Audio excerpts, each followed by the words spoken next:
Olá, estudantes da terceira série do ensino médio. Nesse vídeo vamos conversar sobre volume de cilindro, um formato muito legal para usar em embalagem, usar em muita coisa do nosso dia a dia, né? Vamos conversar primeiro falando sobre a diferença de volume e capacidade. Por exemplo, se eu falo de um líquido ou de um gás, eles não têm volume próprio, né? Eles vão pegar o volume do recipiente que eu colocar dentro deles.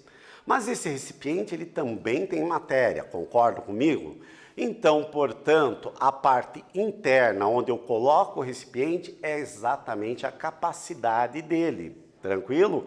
Mas quando a gente pega um cilindro e aplica a fórmula do volume, pegando o raio e a altura, nós estamos calculando, portanto, o volume, que está incluindo também as bordas do recipiente, né? A espessura do recipiente. Então, está envolvendo também o próprio recipiente e o que está constando dentro dele. Claro que se eu pego esse recipiente e ele fosse inteiriço, ou seja, ele totalmente sólido e não só a casca dele, eles corresponderiam, o volume e a capacidade seriam iguais neste caso, tá? Mas lembre-se sempre de líquido. Aqui tem até uma figura bastante interessante que é para a gente conceituar o que é um litro. Um decímetro aqui, o que é um decímetro? Seria 10 centímetros. Então, por exemplo, imaginando um cubo de 10 centímetros de um lado, 10 centímetros do outro e 10 centímetros de altura, se eu calcular o volume dele, ele vai corresponder a 1 decímetro cúbico, né? Vem exatamente 1 vezes 1 vezes 1 dá 1 decímetro cúbico. Esse 1 decímetro cúbico corresponde exatamente a 1 litro, ou seja, 1000 centímetros cúbicos corresponde a 1 litro, que é a medida muito tradicional, que a gente se utiliza muito no nosso dia a dia, a medida em litro, né? Então é uma medida bastante interessante que a gente precisa conhecer, tranquilo? No caso do nosso cilindro, nós temos aqui a planificação do cilindro reto e do cilindro oblíquo, né?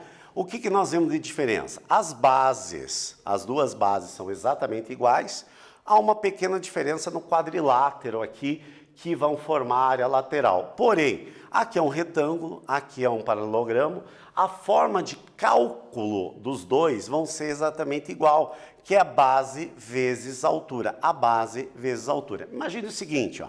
Imagine que se eu tirasse esse pedacinho aqui desse triângulo e colocasse, ele vai caber exatamente aqui, ou seja, ele vai ficar um retângulo. Então, a base vezes a altura é a mesma coisa.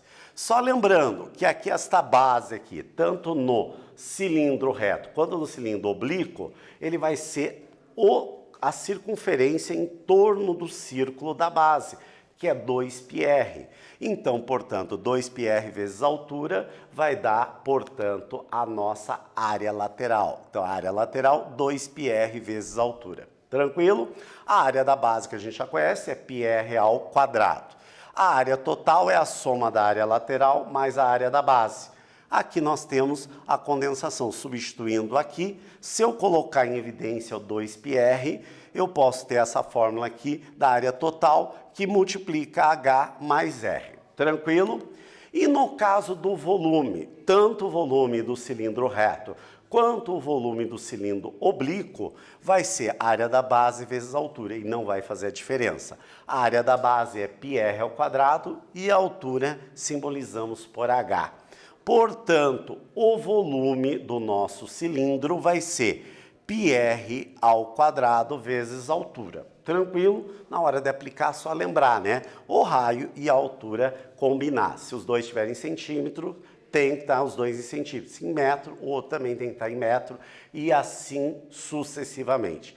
Os cilindros são muito utilizados no nosso cotidiano, em embalagem, em formatos até mesmo de prédios, são muito utilizados, né? Em outros utensílios também.